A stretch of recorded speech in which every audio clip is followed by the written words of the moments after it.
I'm a 8.5. I'd say 7, but Chachi says 10. I'd rate me a low 16. You show me your number, I'll show you mine. Tuesday, from the Fonz to Jonathan and Jennifer, we add up to a lot more than just a 10. With Happy Days, Laverne and Shirley, Three's Company, Too Close for Comfort, and Heart to Hearts.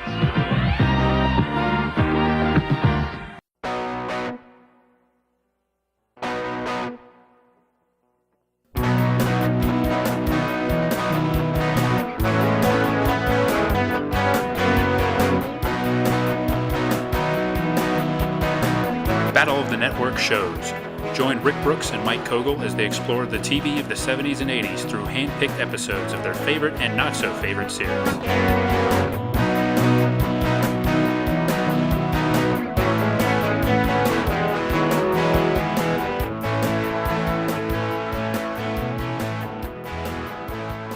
Welcome to another episode of Battle of the Network shows. I'm Mike, and I'm here with Rick, who's going to tell you about today's episode. Yes, we got Happy Days. Today, a long-running sitcom on ABC, huge hit. Henry Winkler as the Fonz became an icon. The show is definitely one of the best-loved sitcoms of its day. Started out it aired as a pilot on Love American Style. Then in the wake of the success of American Graffiti from George Lucas, there was a sort of a nostalgia craze going on, and Happy Days became a long-running sitcom set in 1950s Milwaukee, and ran, I think, about 11 seasons on ABC. The episode that we're going to watch today, the episode that I must admit I chose, is not necessarily one of the most... not from one of those best-loved seasons. It's from the 8th season. It aired Tuesday, 8 p.m., May 26, 1981 on ABC, and it's called American Musical, which right away should raise some eyebrows. There was a lot of music on Happy Days, but usually it was in maybe the guys being in a band, or, of course, the 50s rock songs they would play in the early years. And this one, though, is actually the cast of Happy Days performing in a musical episode. And I mean the whole cast of Happy Days, including the ones that had some musical ability and the ones that maybe not so much. So at the beginning of the episode, it opens with Chachi, a frustrated Chachi, sitting at in the Cunningham's kitchen writing an essay for his American history class. He's frustrated. He wants to kind of bag the whole thing. And then, of course, the Fonz comes in and gives him a whoa or an A or whatever, and basically tells him not to give up, and he says history was his favorite subject. So he asks, Chachi what he's working on, and it turns out it's an essay about immigration, and they're supposed to consider various aspects of the American experience and how immigrants came to the country, and that's what Chachi's struggling with. But the concept is America as a melting pot, and that's what Chachi has to write about. He's stuck, though, until Fonzie decides to tell him some stories about various relatives, the Cunningham's relatives, their own relatives, and their experiences coming to America as immigrants. And the first thing that they're talking about is economic hardship, immigration as a way to escape personal hardship or, economic troubles. And Fonzie tells Chachi about his ancestors that left from Ireland in 1845.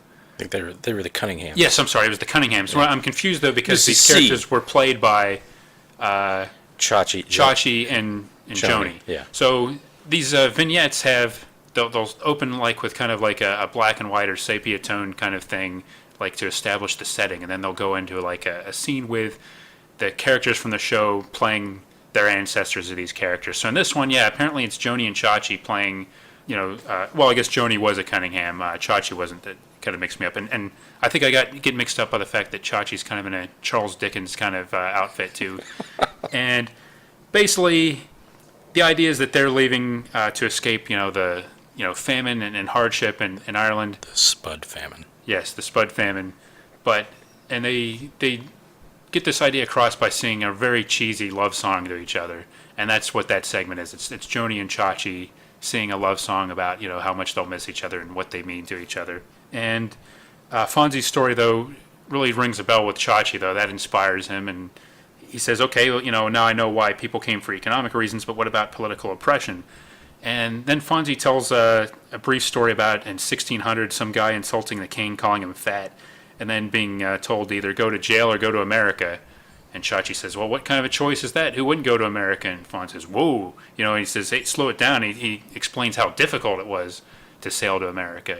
That trip itself was often a perilous journey. And we get another of these vignettes, and this basically is kind of a jailhouse rock style segment, a song called Immigration Blues, with the entire male cast in classic jailhouse outfits with the white and black stripes, singing a song about how they've got the immigration blues and how they're reluctant to go on a ship to America. And you kind of just have to see that to believe it. I can't do it justice, but basically it's Potsy, Chachi, Fonzie, Ted McGinley is Roger, and you can't blame this episode on Roger, but he's in this Big Al and Tom Bosley, a.k.a. Mr. C. So you got the six male members of the cast singing this song, taking turns, although it's basically Potsy's kind of the lead in this number, but really everybody gets a chance, and they're doing the little choreography in the jail cell, if you can call it that, kind of moving back and forth and doing some sort of weird leg motions and things like that. Yet Chachi seems to get something out of it, though, and the song is definitely about how tough it is to sail to America, but Chachi gets the impression he's halfway through and he's getting the picture, but he still wants to know about cultural and social influences. What were the cultural and social influences that these immigrants brought to the country? And for this, the Fonz, who suddenly starts eating a box of animal crackers for no apparent reason, which seems to me a very un-Fonzie-like thing to do, goes into another vignette about immigrants celebrating 1 year in America. This is maybe the most bizarre thing in the world. It's basically, it looks like a Mexican family, I guess it's supposed to be, with the patriarch is Al, and they're having a party to celebrate being in America for 1 year, and they sing a song with vaguely offensive Mexican accents, sort of a flamenco type with these different rhythms, and it's Lori Beth and Jenny Piccolo, and the fact that they're big players in this episode kind of shows you where Happy Days is in its 8th season. And they keep repeating, Que Viva America, and I think this has basically the whole cast, both the men and the women, all together in this having a big family dinner and singing this Mexican song. Then Chachi asks about personal hardships, kind of similar to the whole economic thing, I guess, but Fonzie tells a story about something on Roger, Ted McGinley, his mother's side, and Chachi says Chachi didn't know that Roger's mother's side apparently was from Russia, which gives us another setting. And this has Mr. C and Mrs. C, I guess, playing Russians, singing a song about you're gonna make it big in America, and they keep repeating this. Must have been about 10 times or whatever. And if that wasn't enough, Mrs. C gives a sort of a weepy song to Roger, who's playing her son in this little vignette about how she knows, he's going to make it and everything, and how much she loves him. And again, it's a totally sappy, maudlin song, and Roger's sort of looking dewy-eyed at her the whole time. It's terrible. I can't sugarcoat it. But that was the next song. But again, Chachi's very excited about it. And then Fonzie, for the last number, Fonzie mentions their uncle Giuseppe, who came over from Italy in 1904. And I was a little confused because we go to the next vignette and it shows Arthur's pretzel stand, and it's the Fonz, like apparently in America. He's not Giuseppe. He's an American, and he's talking about how he's going to work his way up, with his pretzel stand, how he's going to make something of himself, and he's going to be a big success. And he talks about how great America is. We're in the vignette here. He's basically like in a public park kind of area, and he's got a big cart behind him, Arthur's pretzels. And he quotes JFK, Ben Franklin. He talks about Jesse Owens, Vince Lombardi, Irving Berlin, Martin Luther King, and that leads them into the finale, the big finale with the whole cast, and even, I think, some extras in the background, a number called Think Positive, which involves, a little bit more complex choreography. There's a crate in the middle, and they're all kind of taking turns, like, standing up and down, and this song about thinking positive, and you're going to be a success and everything, and it sort of culminates with Fonzie doing a stage dive off the crate into the outstretched arms of the other cast members. It's something else, and Fonzie is he's sort of the leader. there's this weird bit here where he's sort of like just moving his legs back and forth, like sort of half dancing. He's got this like almost bewildered smile on his face that they do a close up on him, and then mercifully the song and the episode come to an end, and the whole cast does sort of a Broadway style, jazz hands pose at the end, and then it ends, and the audience gives them a nice ovation, and I instantly feel bad for making us watch this, because I had seen this before, and I had always kind of wanted you to watch it, but I didn't really realize how bad it was until I watched it again. So I'm going to publicly apologize for picking this episode. I accept your apology. I appreciate that.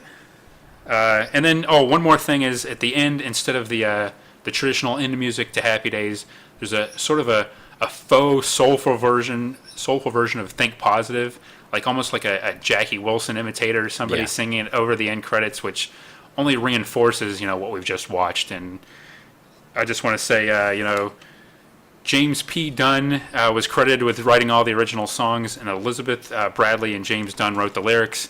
So these are real people that did these songs, and apparently this was an original score created for this episode of Happy Days, and I hope everybody had a good time watching it because, or making it, because watching it, I had a good time, but probably not in the way it was intended.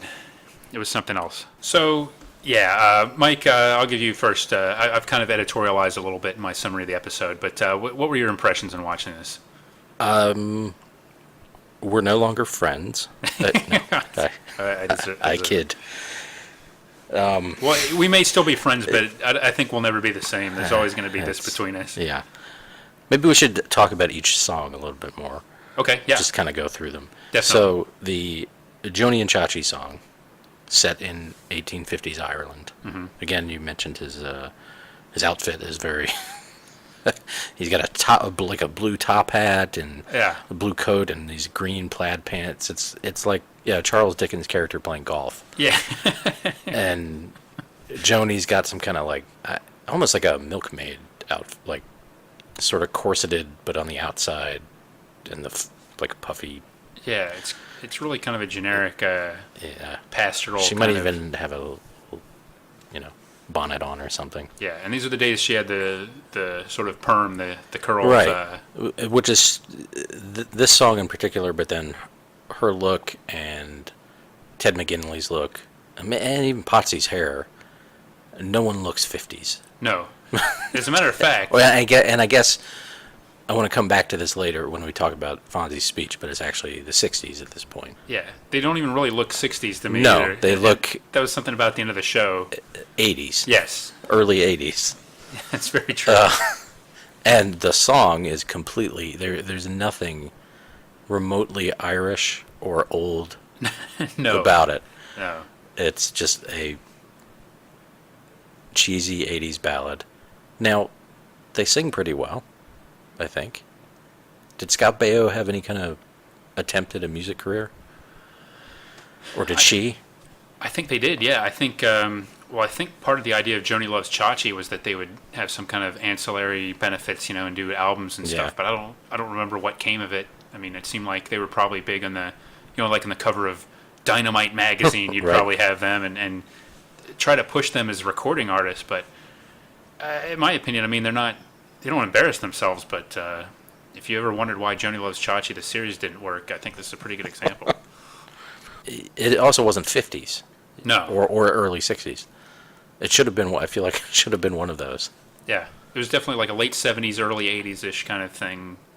Electric piano. Maybe like a synthesizer. David Foster yeah. or kind of Marvin Hamlish, maybe. I don't know about Marvin Hamlish. Maybe more of a... That might be insulting. Marvin Hamlish a little bit. But yeah. Carole King. Yeah. maybe more along those lines. But yeah, very cheesy. Yeah, I mean, maybe performed the way it was meant to be performed, but totally inappropriate for this what they were going for, it seemed like. It was just an excuse to get those two to sing. Exactly. And the implication also is that all of these songs are in Chachi's imagination, wouldn't you say? What do you think? Fonzie is telling him more of the stories? Oh, and then he's Chachi envisioning this is how to he's make it more identify with him. Yeah. That's an interesting thing. I hadn't really considered that, but I guess that makes more sense than Fonzie acting out all these songs right. in the Cunningham's kitchen to Chachi. Yeah. because he'll set it up, then they cut to the song, then Chachi's like written another paragraph of his paper or something. So you're saying that Chachi is using music, he's envisioning these musical numbers he's taking the themes that Fonzie is giving him in these stories and turning them into these songs. I'm saying, one of the other horrors of this episode is that they've taken us into the mind of Chachi. Yes, deep into the mind of Chachi. And so, I forget, Chachi lives with the Cunninghams? At this point, well, I don't remember at this point. Or he just writes his papers at their house. He just probably hangs out all the time. Because at one point, Mr. C was upset. He might have been, maybe he was living in Fonz's, with Fonz in the garage. Right. Because Mr. C was kind of upset at one point that Chachi was spending too much time with Joni. Oh, okay. So they were kind of like a couple, so I don't think Mr. C was real cool with... Right. So Fonzie had his own place at that point. Where they lived in the Cunningham's garage. Yeah, well, Fonzie had his place...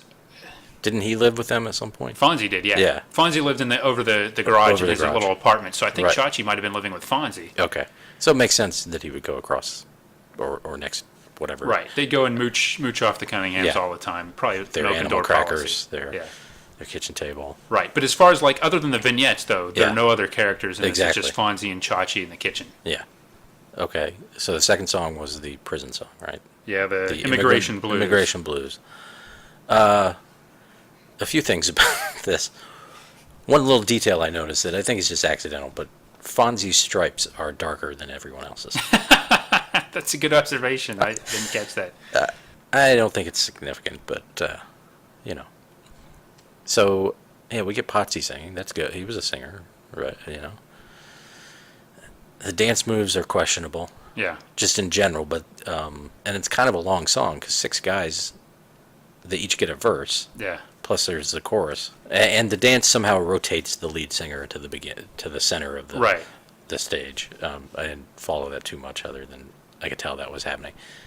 There's a one dance move in the middle. Before they were all kind of in a line. Mm-hmm. Then they get in a line behind each other, and kind of walk in a circle, but they're all bent over. Yeah. And each one, it's like they're elephants or something. It looks like they're... trying to say this in a polite way, but they're each grabbing between each other's legs in this line. Yeah. Or at least have a hand hovering in that area. It's very strange. I'm not sure what they were going for there. Is it a reference to some musical number that we just don't know? It could be going way over our heads. Yeah. But it just, everyone seemed a little too familiar with each other at that point. Well, it was a very awkward routine to begin with. Yeah. I mean, You get Al singing, that's a little weird. Yeah, Al Molinaro, not a singer. Tom Bosley, not a singer. He seemed okay to me, but... Yeah, and this one, he's kind of doing more of the speak singing more than this one. Later on, he sings a little bit more in the other number. This one, he's kind of more saying, I ain't getting on that crazy old boat, Right. Yeah. that sort of thing. And Ted McGinley, definitely not a singer. What about Henry Winkler? What do we think about him? I don't think he's a No. I don't think he's a singer, And not a dancer. I feel bad for him in the whole episode. Actually, He keeps grinning like he's having a good time. he does, or kind of like Well, we'll get to this a little bit later. I want to go back to that, but yeah, I hope he's having a good time. Yeah, me too. Because I mean, again, to put this into context, Richie and Ralph I did not mention because they're not in this episode. They were not in the show. Yeah. They were in the army at this point. And I want to come back to a lot of questions about this Okay. era later, but I knew Richie wouldn't be in it. Yeah. I didn't realize that Ralph wouldn't be in it, and that was really disappointing. I'm sorry. Yeah, even one more letdown in this episode for you. You didn't even get Ralph, but I don't know if we really needed Ralph singing in this, but your point is well taken. But he would have brought something to it. Yeah.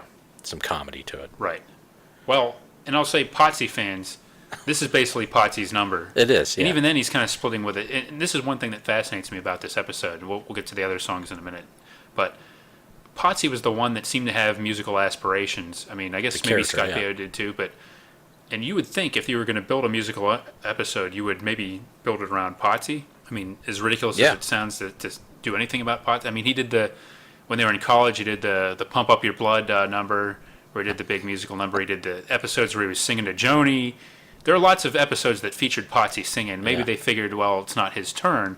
But at the same time, if I were Anson Williams, I'd be majorly bummed that this was basically my big number, like kind of an ensemble routine where I, don't even really dominate the song. And that was kind of it for Potsy. I mean, he's in the other numbers, but he's not really showcased like he is in this one. And even then, this isn't really a Potsy number so much as it is a, the whole guy's number. Yeah. Okay, but the next one's the Mexican song? Yes. The Que Viva Yeah. America. I was very confused by that whole thing because it took me a couple minutes to realize they were supposed to be Mexican. Mm-hmm. It wasn't clear.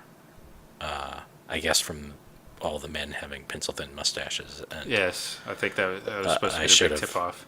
But they also looked like they could have been, I don't know, from Romania or something. Yeah. Until I saw sombreros on the wall. Right. Yeah, that was the big I didn't visual know. cue. And even the song, to me, didn't feel very Mexican, other than the Spanish lyrics. Right, they put in the Spanish lyrics. And there may be some of like the snapping, like the rhythms, but... And then Fonzie had that poorly filmed and not very good, like, chair dance thing. Oh, yes. Yeah. Which, again, like a that doesn't seem like particularly... Like, the way he was doing it, it looked like it was mostly supposed to be more of like an Eastern European thing than a Mexican thing anyway, Yeah. Yeah, that was supposed to be a big showstopper, like Fonzie doing like a impromptu little chair dance, and they sort of audience seemed to like it. Yeah, they were appreciative. Happy Days was filmed before a live studio audience, I'll remind you. Apparently they sat through the whole thing. Yeah. The other thing that, again, some of this is going to be questions I have later, or in more detail, but I didn't quite know who the two, Jenny and Lori Beth and Jenny Piccolo. I recognized them as people who had been on Happy Days. Yes. But I was like, are they really sisters? Are they really Al's Yeah, like daughters? right. Are these the fabled Tuscadero sister? I didn't know what was going on. Okay. Yeah. But I thought Lori Beth acquitted herself very well Yeah. as a singer. Right. She actually had a pretty good. She has a pretty good presence. She's kind of. She's definitely a minor character, but Yeah. she wasn't. Didn't totally embarrass herself on the show. But Right. I mean, the fact that they're relying on her as a major character is pretty lame at this point. Yeah. Okay. And now we have the two songs around Roger. Yes. Songs sung to Roger mostly. Yeah. Who, I didn't quite. Right when Fonzie said his name, I don't know. I bumped something. Somehow I didn't quite hear it, and I thought his name was Ronald until you said Roger. Yeah. Yeah, I think it was Roger Phillips. I think Yeah. he was He was Mrs. C's nephew. Nephew. Yeah. Okay. And he was brought on, and when people talk about Ted McGinley legendarily ruining shows, this Right. was kind of where it all began. Yeah. But they often talk about it in the sense that the shows got immediately canceled, or canceled not Right. long after, and he was on for 3 or 4 seasons, right? Yeah, I think that's something we'll maybe get to in a minute Yeah. as well. Too. Yeah, so these Russian songs, Yeah. they kind of tug your heartstrings a little bit, eh? A little bit. The duet I thought was okay. I mean, I don't know. The one you sang a You're little gonna bit make, you're gonna make, Yeah. you're gonna make it big. Right, yeah. Mr. Cunningham, interestingly, had his hair combed differently. Yeah. He had like basically just like a Caesar cut kind of look. Yeah. The other one, no, she said she was going to read a poem. If she had just read that would have been fine. Yeah. She's a wonderful actress, but Yeah. and not her. The singing was not her No, do strong suit. you think it was really her singing? I kind of It wondered if sounded like- if it was dubbed in. It's almost like, well, why would they dub that in if it's not Right. right. Dub in a Mrs. C impersonator. Yeah, singing lines like something like "You are soft music the gentle night brings," Right. to her son, basically, Yeah. is the other thing. It's Yeah, that kind was a of- weird. Yeah, I mean, really a definite misfire in that segment, I think. Yeah, which I think underneath it, that one in particular had an interesting idea that I don't think people, maybe they do, but always talk about with the immigration story, that he was leaving and never going to see his parents again. Yeah, that's right. Which Yeah. Fonzie mentions that. Yeah, I mean, you might not see them ever. I mean, Right. Like, ever. Ever. Yeah. Right. That's a good Fonzie point. doesn't always have his facts straight, but he's got the emotional part of things straight. Right. He gets the gist of it. He gets the emotions across, and there's an essential truth to the stories he's telling Chachi, I think. Yeah, which is, that's really Fonzie, right? Yeah. He is the truth. Fonz is the truth, yes. And then we have the showstopper. Think positive. Think positive. Great words. This also brought up a lot of questions I mentioned already, but well, first of all, the line "God bless America" is America. Yeah, Irving, when he talks about Irving Berlin. No, he didn't say Irving Berlin is America. He said Yeah. God bless America is America. That just sounded weird. Yeah. That that whole line, and then I got confused.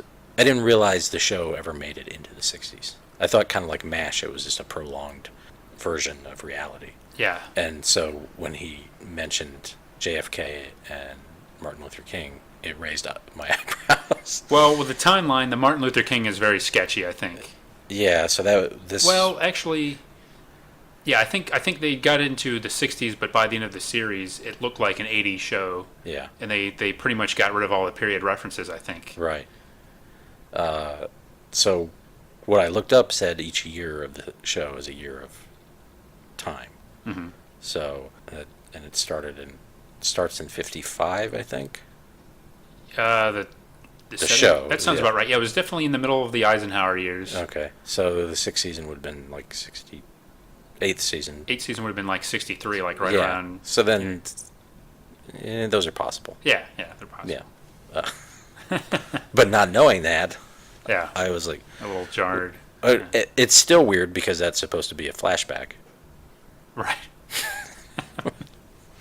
Yeah. So besides the fact that the pretzel stand's named after Fonzie and not Giuseppe, Yeah. and there are people in various outfits that don't seem to suit any time period of the show.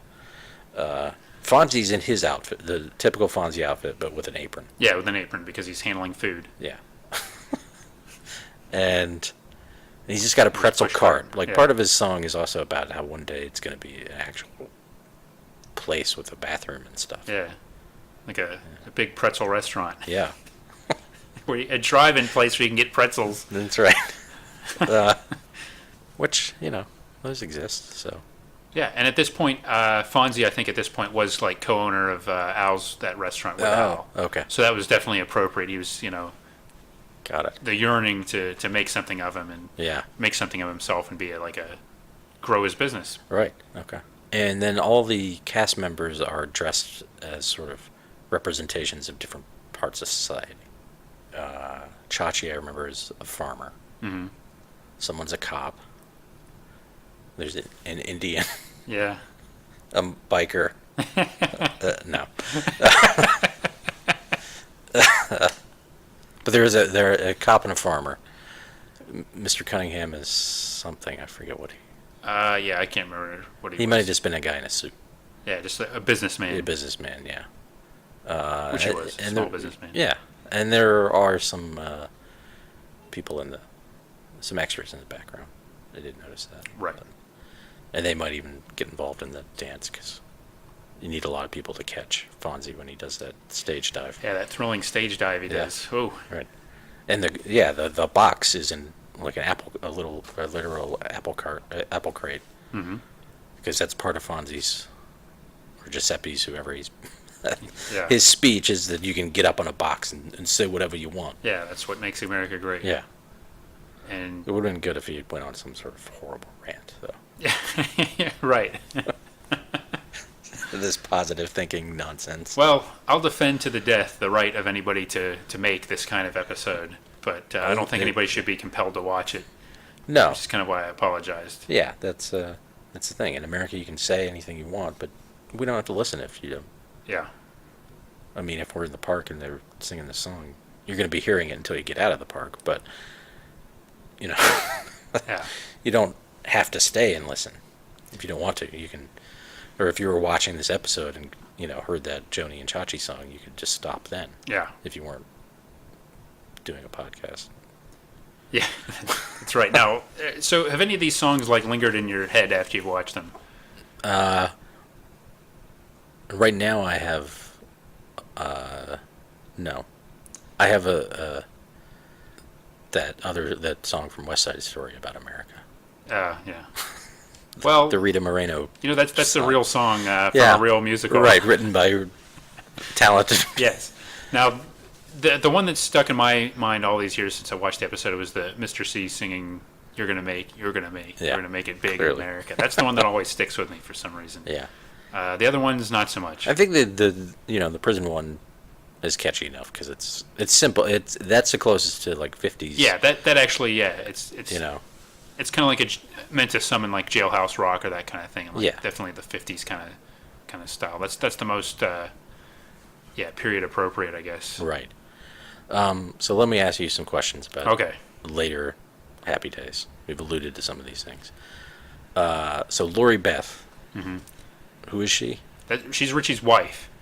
Like, she was brought on as Richie's girlfriend, Uh-huh. and then I think this is the first season without Richie and Ralph. And I think she got married. I think they actually got married after Richie had moved out of the Cunningham's house. He might have come back for the episode, or they got married actually like over the phone or something weird like that. But she's Richie's wife, so I think she's living with the Cunninghams while Richie's stationed in, I think it was Greenland. He got shipped out to. I'm glad he got a safe posting. Yeah, exactly. So Ralph, meanwhile, is in Vietnam. yeah, yeah, of course. Right. So yeah, Lori Beth was Richie's girlfriend, longtime girlfriend, and then wife. Okay. Now Jenny Piccolo Yeah, was Joni's longtime friend. I think for years, I think they just mentioned Joni Piccolo, but then they actually brought her on as a character, and that's why I'm kind of talking about kind of the desperation of the show. I mean, Yeah. if you think about it, Happy Days had been on. This is the 8th season of Happy Days, and that's a lot of episodes. That is. And you got Jenny Piccolo. You bring on bit players like them and having them be main, like, sort of featured players in the cast, and Richie's girlfriend / wife, not even Richie, Right. but Lori Beth, who had just been introduced in the show like a couple of years earlier. She's like one of the main characters too now. So they're really starting to hit bottom at this point. Yeah. And I will remind you that this show went on for 3 more years after this I know. episode. It's kind of astounding. Yeah, this wasn't even like the really depths where Fonzie they brought on another kid for Fonzie to adopt, and Fonzie fell in love with the woman, and Fonzie became like involved with a school and became like a teacher and principal and everything. This isn't. We're not even there yet. Although I think this is the finale of season 8.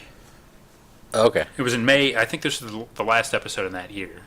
It seems like a finale because they would need time to prep it. Yes. You got to write all these songs. I'm sure. Yeah. Record them because they were lip syncing. Yeah. Production wise, this is huge. So yeah. So. Did you have any more questions about Happy Days? Well, you answered the Jenny Piccolo question. I already answered the timeline question. That was a big one. Yeah. Did Roger or Ted McGinley or Jenny Piccolo ever get promoted to the opening credits? I think both of them did. Yeah. Okay, in this episode they were in the end credits. They still got their pictures up. I think my memory is that they were actually by the end. They were actually in the beginning and regular cast members. Okay.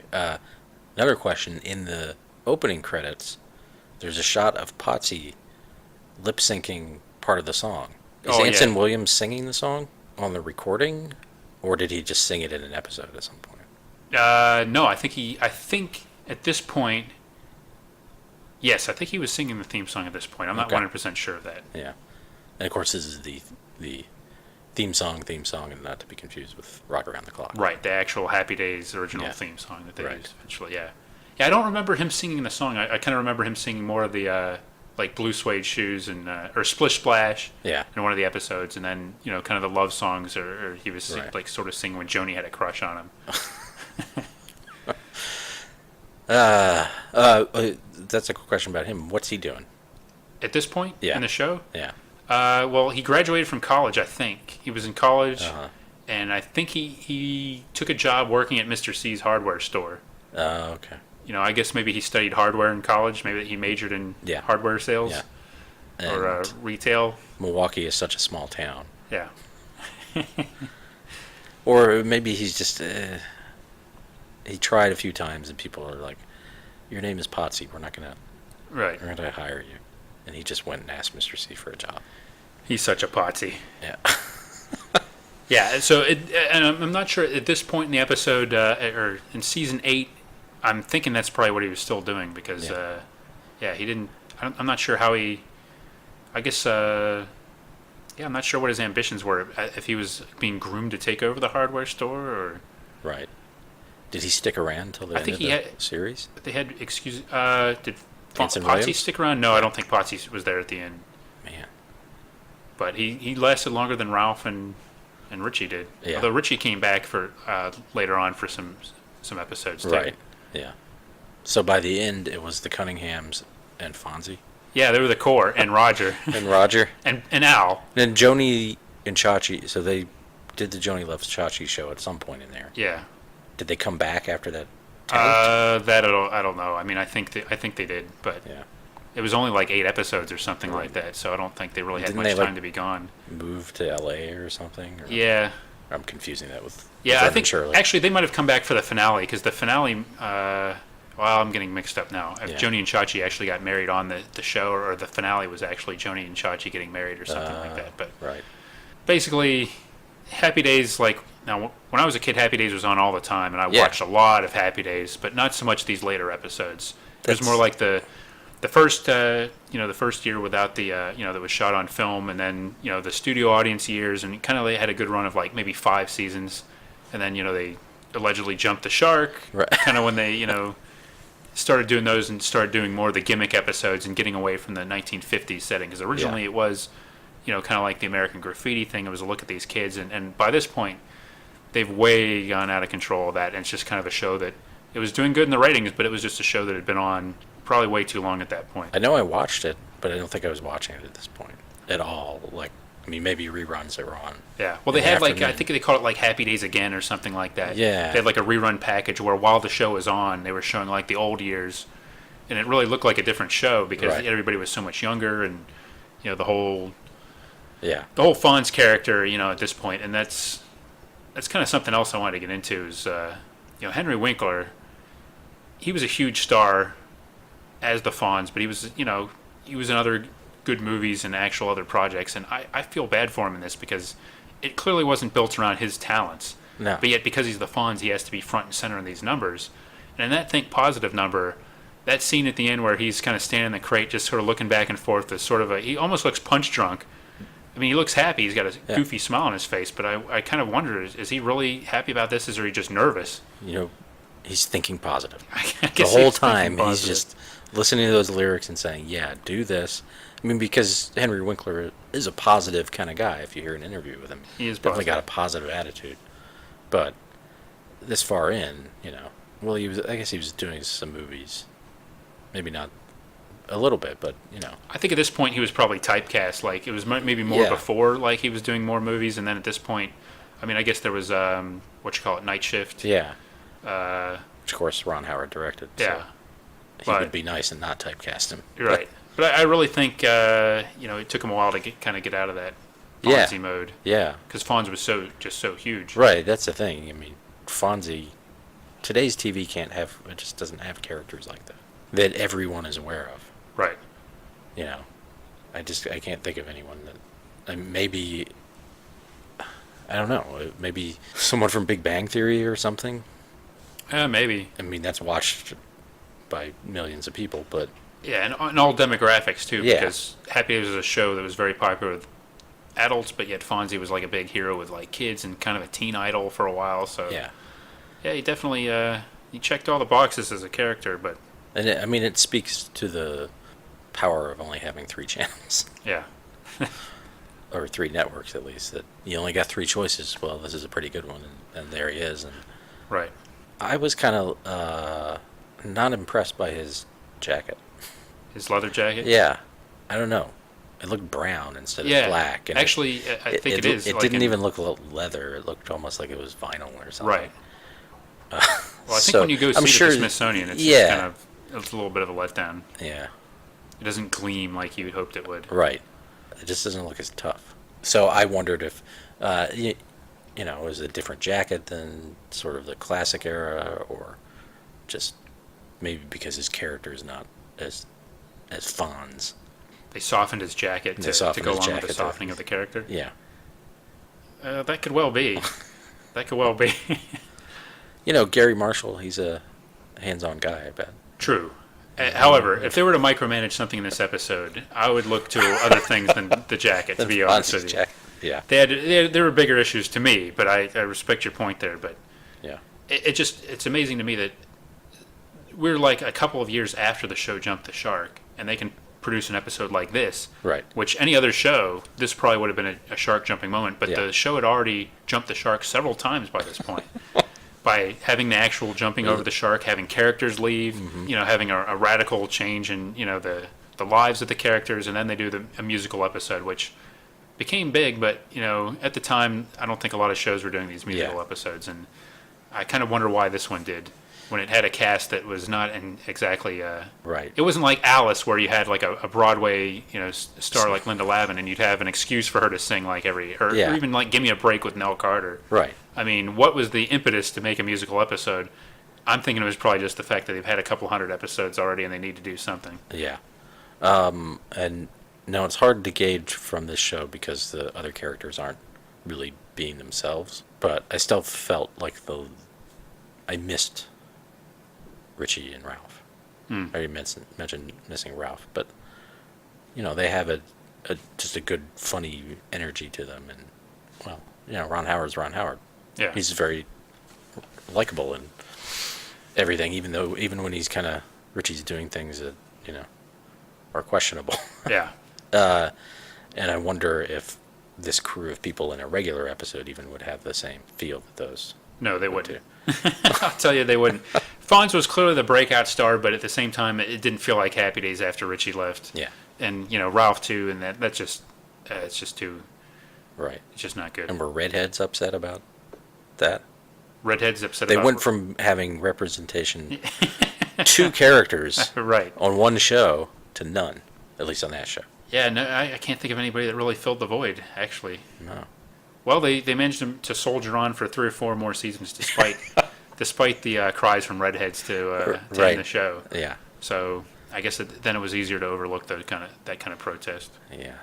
And speaking of choices, which we were a few minutes ago actually, something I wanted to bring up though. In America, you always have choices. Yes. We watched this episode. Happy Days is on Hulu. Yeah. There are 200 some episodes of Happy Days. There are 25 or 26 episodes of Hulu, and this is one of them. Yeah. And most of the episodes are from season 7, 8, 9, 10, 11. I think there's only like 2 episodes even from this season. It's a weird assortment. I have no idea why. You'd think maybe they're musical rights. Well, this episode is full of music. Maybe they don't want to focus on the later episodes. Well, this is one of the later episodes. Yeah. It's baffling. You go to your Hulu page, you see, they have Happy Days, and then you see what they actually have from Happy Days, and it's a big letdown. It is. You had told me what season it was, but I didn't have that information handy. So I was just paging through, and I was thinking, it must be the last season. Yeah. And there's only like 1 episode of the last season, I think. Yeah. Well, it's not that one, and just page, there is. It must not have been that hard to find this episode, though, because you only have to scroll through a few seasons and, a handful of episodes. I have another question about the episode.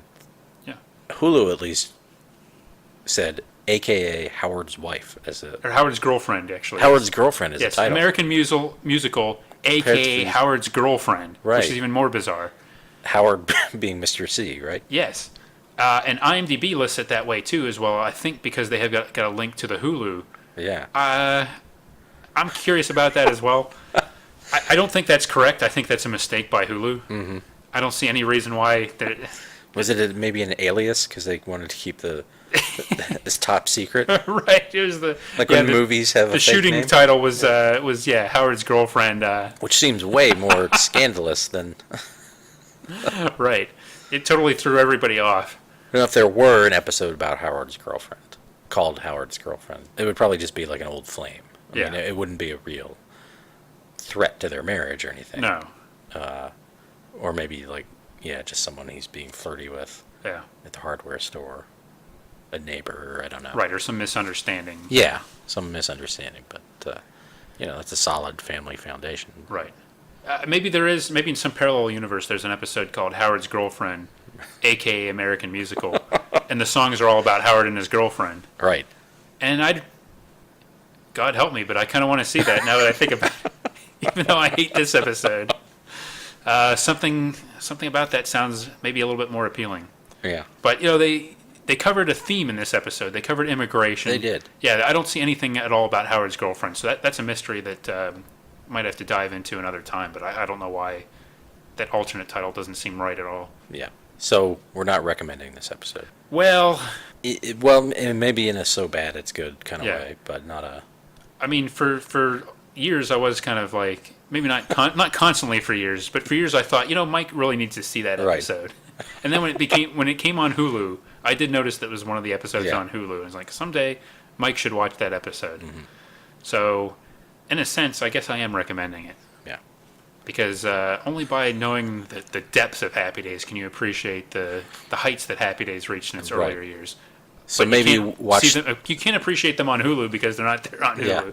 So watch that, and then are any early episodes? I think some of the early ones are, yeah. And then go just find one. Yeah, and some of the early seasons are on DVD. Yeah.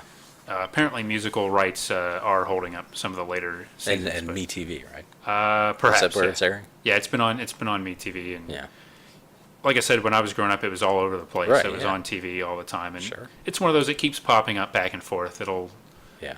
it'll probably always be around. But this episode, not so well remembered, and I guess there's a reason for that. But so to recap, the songs are bad, the music's bad, the choreography's bad, the performances are pretty bad. The framing sequences are fairly bad too. Yeah, the history, its heart is in the right place. Fonzie with the animal crackers is good. Yeah, And some of his misspoken history and stuff that they're little bits that are kind of amusing. yeah. I mean, there is Fonzie in it, and He does say the spud famine instead of the potato Yeah. famine, which I liked. yeah, Fonzie's always worth watching, I guess. But Yeah. yeah, Happy Days was running on fumes, and I just boggles my mind that it went on for 3 seasons after this. Yeah. So I think it'll be a while before we take a look at an 11th season episode of Happy Days for the podcast. But I never say never, right? Right. I think we might visit the Fonzie cartoon before that. Yeah, I think so. I'd visit the Laverne and Shirley cartoon before I visited this. But yeah, musical episode, in a sense, it was ahead of its time. So Yep. congratulations. I hope they had a good time making it. Maybe do too. Maybe they did. Maybe they enjoyed it. And Yeah. Fonz looked to be having a good time, at least. He certainly looked to be having a good time. Yeah. So Happy Days, American musical. Right. It was there are hundreds of episodes of Happy Days, and this one was one of them. This episode brought to you by Al's, or is it Arnold's but run by Al? Anyway, Fonzie has his office there, and you can probably get a good malted or egg cream or whatever they call it in Milwaukee. Also brought to you by the Committee to Restore Ted McGinley's Reputation.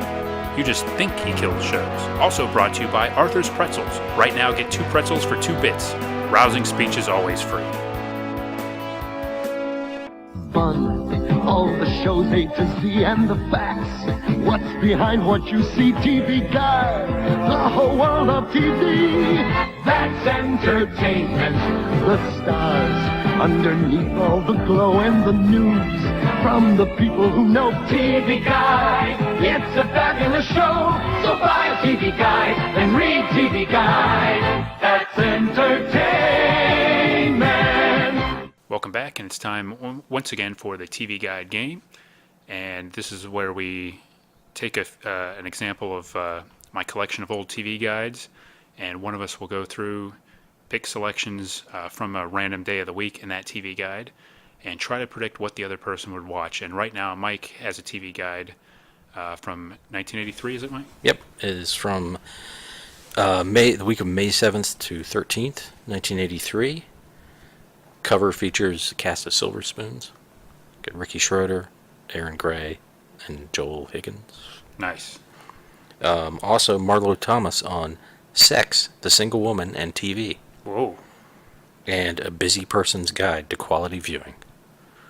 All in this one issue, Mike? All in this one issue. And you know what it cost at the newsstand?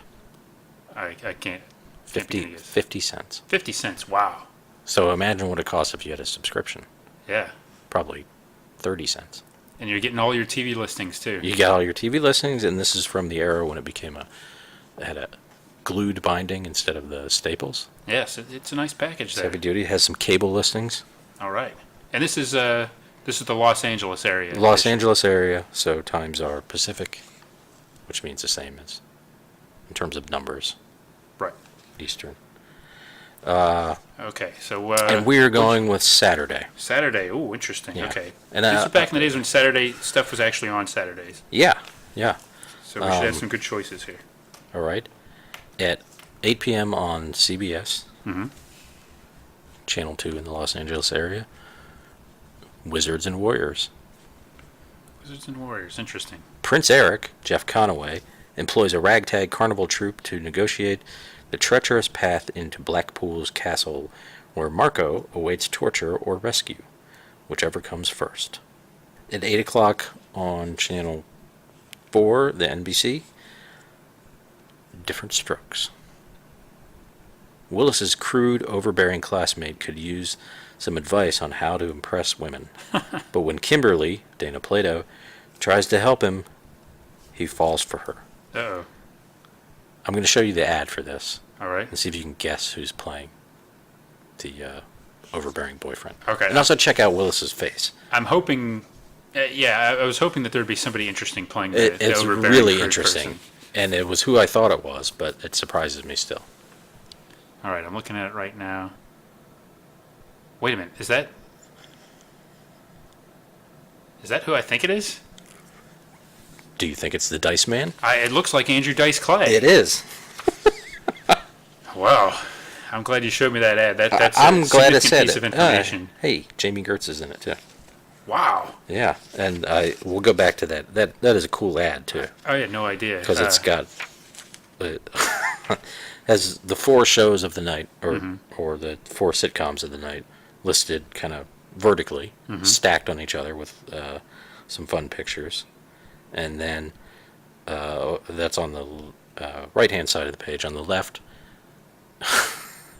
Gary Coleman as Arnold. And he looks like he just told a "what's got 2 thumbs" joke. This guy, huh? Yeah. Yeah. He's definitely pointing to himself. Yeah.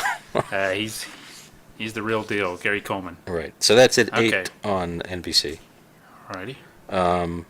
Channel 5 is an independent channel, but I'm going to tell you this one just for fun. Okay. It's a biography.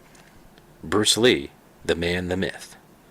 Bruce Lee, L.I., and then it says his real name in parentheses, portrays a late actor and martial arts expert in this slick assessment of his career. Okay. Okay, on ABC, T.J. Hooker. Ooh, T.J. Hooker. A rookie cop is wounded by fleeing gun thieves, and Hooker blames himself for teaching her the aggressive style of pursuit that led to the shooting. Hooker, William Shatner, Romano, Adrian Zamed, Officer Karen Hall, maybe that's who gets hurt, Anne Marie Martin, nobody else is jumping out. Don't blame yourself, Hooker. She knew what she was getting into. Let's check out apparently nothing is on PBS. Well, they decided to take a night off. Yeah. I guess the pledge drive didn't do too well that year. Right. At least KCET doesn't have anything listed. Neither does the other one. Now, maybe they're in the grid, just not in the thing. I That's don't know what would be going on. Or maybe they're just doing like pledge drive programming or something. Some Kennedy Center thing. Okay. Channel 13 has, at last, Benny Hill the movie. At last, Benny Hill the movie? Oh, Benny Hill the movie. Yeah. Finally. Right. Okay. Now I can finally make that donation to PBS. Yeah. That they finally opened their wallets and got Benny Hill the movie. That's not a PBS. That's a local, Oh, I think. Yeah, it's Channel 13. They do brag about having fewer interruptions. oh. With limited commercial interruption, Yeah. we now bring you Benny Hill the movie. Presented in its original widescreen format. Right. 8:30 on NBC. Silver Spoons. Arnold, from Different Strokes, Ooh, crossover. interviews Ricky for the school, Ricky Schroeder, for the school paper and provides interesting reading for the FBI. It seems Ricky has broken a military code using his father's home computer. Using his own computer, of course. Now, I guess Wizards and Warriors is still on. Yeah, that was an hour. And It was an T.J. hour. Hooker was an hour, right? T.J. Hooker was an hour. Okay. So unless PBS somehow comes on the air suddenly at 8:30, No, I think probably don't have any more options. there was a Pete Seeger thing at some point on PBS. But That's not surprising. yeah. Okay, so at 9 on CBS, yeah, the movie Time After Time. With Yeah. Christopher Reeve. No. Oh no, this no, is this the is that the H.G. Wells one? yeah. Okay. Malcolm McDowell and Mary Steenburgen. Okay. H.G. Wells chases Jack the Ripper in this 1979 film. Yes, I was A thinking. clever, if far-fetched, blend of adventure and comedy romance. A little editorializing in there, but that's okay. Yeah, they put it in parentheses. Yes. It's in a close-up. They give it a close-up. Gotcha. So Okay. that's kind of the big movie. And nice half-page ad there. Ooh, Kind of. attractive. Malcolm McDowell looking a little. That's him on the. That's Oh, Malcolm okay. McDowell. I don't know who that. Yeah, that's not the best artwork I've seen in TV Guide. I'll say that. No. In a TV Guide ad, but okay. So that was at 9. On NBC, Mama's Family. Vint, Ken Berry, pawns Mama's treasured silverware to bail Claude, Jeffrey Lewis, out of jail. Jeffrey Lewis was on Mama's Family? We have to remember this is me picking, not Mike. Otherwise, I think we'd have a winner here. So Vicki Lawrence, of course, Betty White, and Rue McClanahan also appear. Wow. Love Boat. An aging man, David Wayne, meets up with an unbelievably youthful contemporary, Ted McGinley, Wait a minute. who's concocted an elixir of youth. Seriously, Ted McGinley? Yeah, but apparently not. I thought he was a regular on the show. This must predate that. Wow, so Ted McGinley is a special It's guest 83, so Okay. Happy Days are Yeah, still on. okay. Yeah, star. So this is Ted McGinley as a Right. superstar. as some sort of mad scientist, apparently. Wow. Julie scoffs, but not for long, when told she assigned honeymooners Linda Goodfriend. Wait a second. Wait a minute, Linda Goodfriend was Lori Beth on Happy Days. But she would have been off by then, What's right? going on here? And David Naughton. David Naughton. Oh, wow. Dr. Pepper That guy. making it. Yeah. So she's assigned them to a cabin that's been a kiss of death to loving couples. A fatherless boy, Shavar Ross, thinks Isaac would be a great dad, and so does his mother, Tracy Reed. It also has, I guess those are just regulars. There's always a lot going on in Love Boat. Yeah. Still nothing on PBS. Wow. There's wrestling on WOR. Ooh. It just says wrestling now. Probably WWF wrestling at the time, but Yeah. I might have to take that into consideration. But Okay. 9:30 on NBC. Teachers Only. teachers only. Yeah. Michael, Tim Reed, thinks he's made a major scientific discovery after Sam, Teresa Genzel, exchanges a live rat for the laboratory rat that died while in Diana's care. Diana Lynn Redgrave, repairman Andrew Block. Okay. So I And- think this was basically Lynn Redgrave was Yeah. was built around the show as like a vehicle for her. Right, and you can see that in the ad. Also, Mama's Family there. Yes, I see Mama with her aghast at something. Yeah. And yeah, on Teachers Only, Diana has to tell Michael, P.S. Your rat is dead. Oh, man. Wow. Okay. Okay, let's go to 10 o'clock here. The 10 o'clock hour. Grown-up hour. Yes. More mature content. Yeah. Like maybe Benny Hill the movie? I think that it's actually over by then. Okay. Yeah, Solid Gold is on that channel. Channel 13. I'm going to write down Solid Gold. Okay. That's definitely a contender. Yeah. A Salute to Country Music. On Solid Gold? Yeah. With Dottie West, Jerry Reed, Alabama, Eddie Rabbit, Crystal Gale, the Bellamy Brothers, Tammy Wynette, Michael Murphy with an E, and Roger Miller. Wow. Wow. It's, Wonder if there's just the songs of them. If they were actually on there, I'll be impressed. I think so. They probably were. Yeah. I don't know. With dancing. Yeah. I'd like to see King of the Road with solid gold dancers. Yes. Okay, so Channel 2 still has Time After Time. NBC Monitor. Monitor. With Lloyd Dobbins. This is a Scheduled reports a new on show? Yeah, on forensic crime labs, the dispute between the U.S. and Grenada over the Caribbean islands' alleged human rights violations, and evidence of what President Reagan has called Soviet-Cuban militarization. Also, a couple who design video games for a living. Oh, okay. I hope they end with that after all that other heavy stuff. Monitor. Yeah. That sounds With Lloyd, urgent. With Lloyd Dobbins. Lloyd Dobbins. On the ABC Fantasy Island. Fantasy Island. Yes. Mr. Rourke cancels all fantasies as Tattoo. What? Fights for his life after an auto accident. Jeez. Well, why should everybody else have to suffer? I know. Is he giving refunds? Yeah. What about airfare to the island and all that? I mean, is that covered? Do they just hang out? Yeah. So Just sit- here's the guest cast. Though. Okay, let's hear it. Dr. Richard Anderson Richard Anderson, okay. from the $6 Million Man. Mm-hmm. Cindy, Yvonne Craig. Oh, the late Yvonne Craig. Mrs. Munster. No, Yvonne DiCarlo was Mrs. Right. Munster. Yvonne Craig was Batgirl. Yeah. Gaylord Nelson, Ray Bolger. Oh. This is a powerhouse guest list here.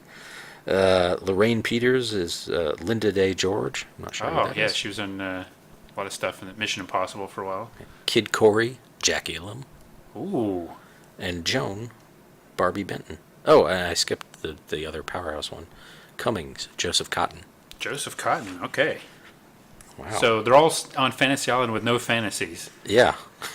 I'm kind of intrigued by that, but okay. And then there's, I already told you about Solid Gold. PBS stations are still out. Boy, PBS is just Yeah. not getting it done. They don't have anything until in the Los Angeles 10:40. area. 10:40 American Playhouse starts. I wonder if they gave refunds. Forget Mr. Rourke. PBS should be giving people back their pledge money if they're only working on a 12-hour-a-day schedule. Yeah. Now Channel 9, which must be another independent one. That's WOR, I think, that Oh, was that's- showing. well, no, they have WOR listed separately Oh, okay. as Oh, WOR. I apologize. Yeah, which they must still have wrestling on. No, they have a movie. They have Beast of Morocco. ESPN has Pool. Ooh. Willie Mosconi versus UJ Puckett. A main event in any arena. Yeah. That one. This Channel 9 has Life Goes to the Movies. Records how films reflect American life from the 30s to through the 70s. Films covered include Gone with the Wind. That's the only film. Oh, well, it's good to know that that one's in there. That's like 2.5 hours. Is there at least like a special host on that one? Well, Like Orson Welles. Henry Fonda, Liza Minnelli, Shirley MacLaine. Okay. Stars and clips from your favorite films. Including Unedited, Gone with the only 3 interruptions. Only 3 interruptions. Huh? Yeah, so it's 2.5 hours. I wonder if you think they it might say it in there. You can let me know if it does. Is Benny Hill the movie covered in that special? They don't mention that, no. Okay. I hope it is. They might only cover American movies. Fair enough. So does that take us to 11 o'clock? Yeah. All right. So I've got to make my choices. I gotta remember what... Have you made your choices of what I would? No. Well, So, I wrote them down. and you haven't marked them up at all. I have not. No, I have not Okay. marked them up. So you can take a look while I ponder what in the heck is going on PBS Yeah. on this Saturday night. And again, there's a lot going on this Saturday night. They're not just all throwing repeats and, theatrical movies and reality shows. There's actual, real shows and Yeah. kind of an interesting mix of both network and syndicated programming on there. 8 o'clock, I'm gonna go with the NBC duo of Different Strokes and Silver Spoons. Over, was it Wizards and Warriors and... And TJ Hooker. Yeah, I mean... Because they sound like pretty good episodes. Yeah, You I get the Dice Man, that's pretty interesting. I never knew that. I didn't know that Dice was on Different Strokes, so No. I've got to see that. Yeah. And Arnold on, crossovers are always fun. Yeah, and the whole like war games kind of computer Right. scenario. I'm very curious to see how that plays out. So Yeah. yeah, you are correct on that one. Definitely going with NBC. Okay. At 9 o'clock, I'm going to say wrestling. You like old school wrestling? Yes, to be honest, I do. And let's see, 1984. This is just a little bit before I actually got into wrestling. That was in 1985. But Yeah. there's no doubt that if I was like back in the day, I would have actually watched wrestling if it was on. Okay. But yes, I will even go with that over Love Boat probably. So yes, I mean, the Love Boat, the Ted McKinley as guest star, the double Happy Days guest star thing is Yeah. kind of intriguing. it is. But yeah, to be honest, I would definitely go with what I'm assuming is WWF wrestling. Yeah. At 10, I think I'm going to have to go with Fantasy Island. Fantasy Island. It sounded like a, Well, as tempting as Solid Gold Goes Country or whatever it Yeah. is. Fantasy Island, yes. I'm intrigued by that episode because I don't remember anything where they actually talk about like the mechanics of how the fantasies work and what's going on in Right. the island. So I really hope that like all the other guest casts are just sitting like in a room like complaining about how there's no fantasies and maybe there's like coffee or something. Yeah. And they're just kind of sitting there like in a big like green room right, while Mr. Rourke tends to his, a fallen tattoo. by his bedside. Yeah. Yeah. Yeah, that is intriguing. Does Fantasy Island, they must have their own hospital. Yeah, I don't know. Or is it offshore or something? Or Yeah. well, wouldn't Mr. Rourke have power over tattoo if it happened on the island? I'm sure there are rules about that, right? Rules about using his I healing mean, power. is so Mr. Rourke has healing powers? Well, he can do He lots of creates things, these right? fantasies, but Yeah. I never understood how those worked. I mean, were they magical fantasies or were they elaborate games? Were they? I don't know. Oh, you're asking. Yeah. Yeah. We might have to pick Fantasy Island as the subject of a future podcast. If we can, is it available? Some of it's on DVD. Yeah. Some of it's on. I think it's being run on TV, but even without the guest cast, though, I would have been Yeah. interested in this episode because that seems like such a departure. It's Right. a little bit unique, Yeah. and I'm very curious as how they play that. But now, Plus, I did- why watch a thing about the history of movies when Joseph Cotton and Ray Bolger are playing characters? Yeah, you've got living history right there in Yeah. your show. Movies, big movie stars. Yeah. Right. Yeah, I think that's good. And I will say though, I did watch probably on Saturday night. What I actually watched, I don't remember any of this, but I probably would have actually watched Different Strokes. And I probably would have watched Love Boat and Fantasy Island. I do remember watching those when I was Yeah. a kid, but I don't remember particularly liking them when I was a kid. And I'm imagining either of these episodes might be horrible. But yeah, Love Boat loses out to wrestling, but Fantasy Island today I would definitely would check that episode out. Yeah, I probably would have watched. Yeah, Different Strokes and Silver Spoons and Love Boat. What about Teachers Only? No, Not I in kind of Teachers remember Only. once I saw Lynn Redgrave's name, that sparked a memory. Yeah. Like Tim Reed didn't. I guess this was in a brief period between WKRP and Simon & Simon, Yeah. or when he joined Simon & Simon. And what was the And pre-Frank's Place, what was the 9 o'clock sitcom on NBC? Mama's Family. Oh yeah. Which Okay. I watched that for a while. All right. I could not stand Mama's Family, Yeah. and I never liked that character. And much apologies to Ken Barry, Yeah. television icon Ken Barry, but I would not watch Mama's Family, even with Jeffrey Lewis. That's not enough for me. Yeah. Maybe I'd be willing to see a still picture of what Jeffrey Lewis looks like in that episode. Right. But no, I cannot watch Mama's Family. So I wonder if he was that a turns me away regular from on there. NBC. Boy, I don't know. And Mama's Family's so strange because it Yeah, it was started syndicated, as it a was sketch, network, then it was a network. Yeah. a long had all these tangled history lives of and Mama's Family. yeah. people came and left. I mean, this has half the Golden Girls on it. Yeah. They're just biding their time or something. Yeah. I Right. don't know. Yeah, I think you nailed it on that night, right? Yeah. You got the 10 think o'clock, so. the 9 o'clock, the 8 o'clock, the 8:30. Yep. Well, it's an interesting night of television, no doubt. Yeah. For sure. All right. Do I win anything? This is the first. Well, depending on when this airs, Yeah. the first 100%. You win the right to track down that Mama's Family episode and that Fantasy Island episode so we can watch those. Even though I don't really want to watch the Mama's Family episode, No. but I'm curious about Jeffrey Lewis. I don't want to track them down. Yeah. It's going to be tough to track down Jeffrey Lewis. Too soon. We can't even track him down on Flow anymore. I know. That's another issue. Yeah. Nothing gets you into it like TV Guide. Join us next time for another exciting episode of Battle of the Network shows. Learn more, leave feedback, and suggest future episodes at battleofthenetworkshows.com. Follow us on Twitter at BatNetShows and like our Facebook page, facebook.com/Battle of the Network Shows.